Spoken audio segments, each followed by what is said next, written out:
du califat. Je prends tout de même une dernière question pour Jahangir Saheb, qui est posée par M. El Hadj de Dramé de France. Alors, à mon avis, c'est un ami qui lui pose la question et qui la formule sous ces termes-là. Vous dites que l'imam Mahdi est arrivé puis décédé. Or, le saint prophète Mohammed sallam a dit entre autres que l'imam Mahdi remplirait la terre de justice et d'équité. Oui, donc il faut savoir interpréter ces prophéties.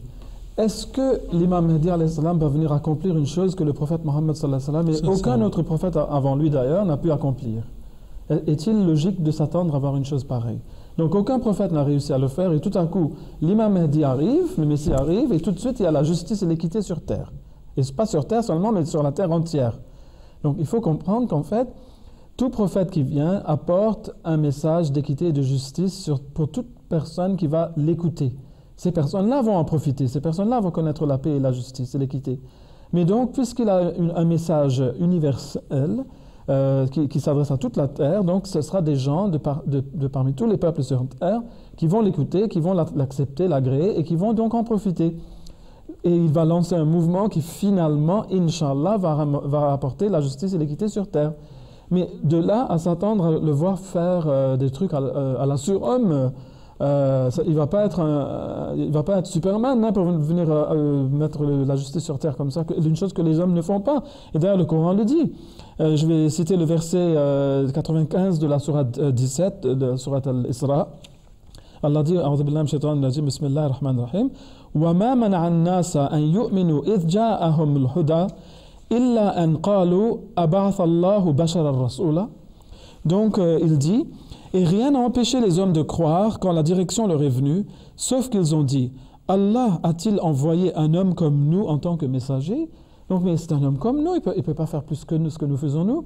Comment est-ce qu'Allah a envoyé un tel comme messager? C'est pas possible, il n'est pas un messager. Mais c'est ça le problème. Allah dit, c'est ça qui les empêche de croire à mes messagers. Allah a dit après, il a dit, s'il y avait des anges qui se promenaient en paix sur la terre, ben j'aurais envoyé des anges qui font des choses que les hommes ne peuvent pas faire. Mais vous êtes des hommes, je vous envoie un homme.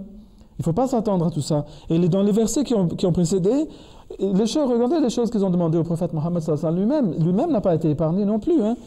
Ils ont dit, jamais nous ne croirons en toi avant que tu n'aies fait jaillir de la terre pour nous une source. Donc comme ça, tu vas faire jaillir de l'eau comme ça. Ou tu n'aies un jardin de dattiers de vignes comme ça qui apparaît de nulle part. Et que de ce jardin, tu ne fasses jaillir à flot des ruisseaux. Ou comme tu l'as prétendu, que tu ne fasses tomber en morceaux les cieux sur nous. Ou que tu n'amènes devant nous Allah et les anges.